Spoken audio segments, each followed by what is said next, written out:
Saya jemput Yang Berhormat Jempol. Bismillahirrahmanirrahim. Assalamualaikum warahmatullahi wabarakatuh. Salam sejahtera dan juga selamat petang. Terima kasih Puan Ibu Ketua.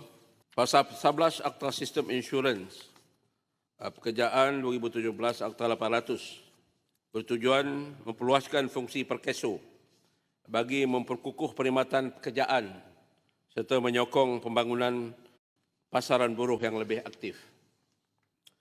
Pindaan susulan Seksyen 45F Akta 800 ini berfokus kepada mengurangkan penalti RM10,000 kepada suatu jumlah yang lebih rendah secara berperingkat.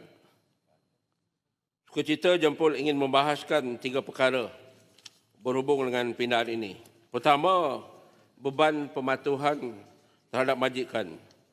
Seksyen 45F mewajibkan setiap majikan memaklumkan kepada Perkeso secara bertulis mengenai kekosongan jawatan atau jawatan baru sebelum pengambilan pekerja dibuat.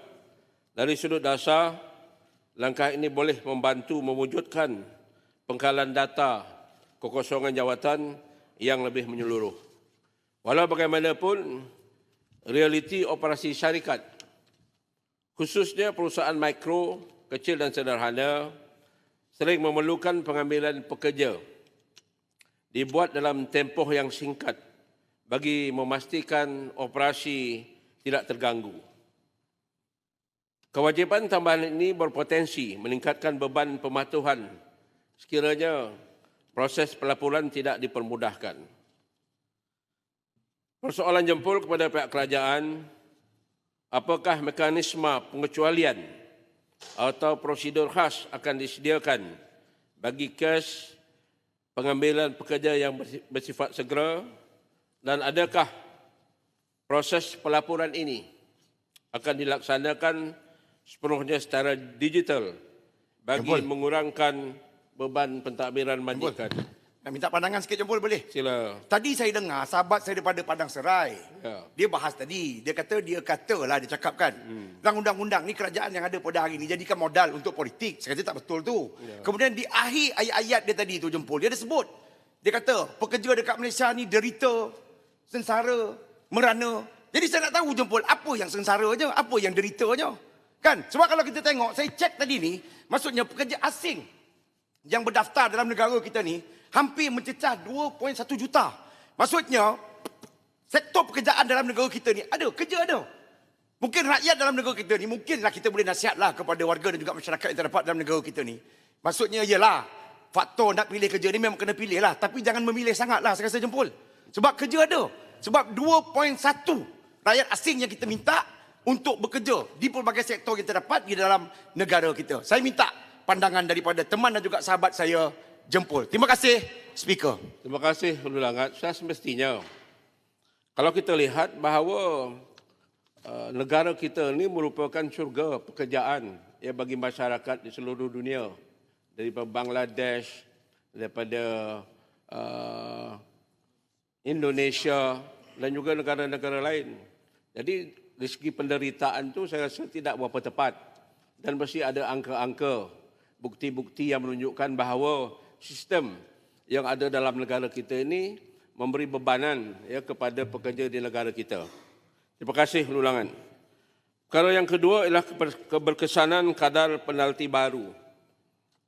Jempol menyokong pindaan jawatan kuasa yang mengurangkan kadar penalti daripada denda maksimum RM10,000 kepada denda berperingkat, iaitu kesalahan pertama sebanyak RM1,000, RM kesalahan kedua sebanyak RM3,000 dan kesalahan ketiga sebanyak RM5,000. Pendekatan ini lebih seimbang dan mengambil kira prinsip keadilan. Namun demikian, timbul persoalan sama ada kadar penalti tersebut masih mempunyai kesan pencegahan yang mencukupi, khususnya terhadap syarikat berskala besar yang mempunyai kapasiti keuangan lebih tinggi. Penalti yang terlalu rendah dikhawatiri hanya dianggap sebagai kos pematuhan dan bukan satu bentuk penguatkuasaan yang berkesan. Justru, apakah asas atau kajian impak yang digunakan oleh kerajaan dalam menentukan kadar penalti baru ini? Dan adakah kadar tersebut akan disemak semula selepas tempoh tertentu berdasarkan tahap pematuhan majikan. Puan Yang di-Pertua, seterusnya yang terakhir itu perkara yang ketiga, keberkesanan pelaksanaan dan penguatkuasaan.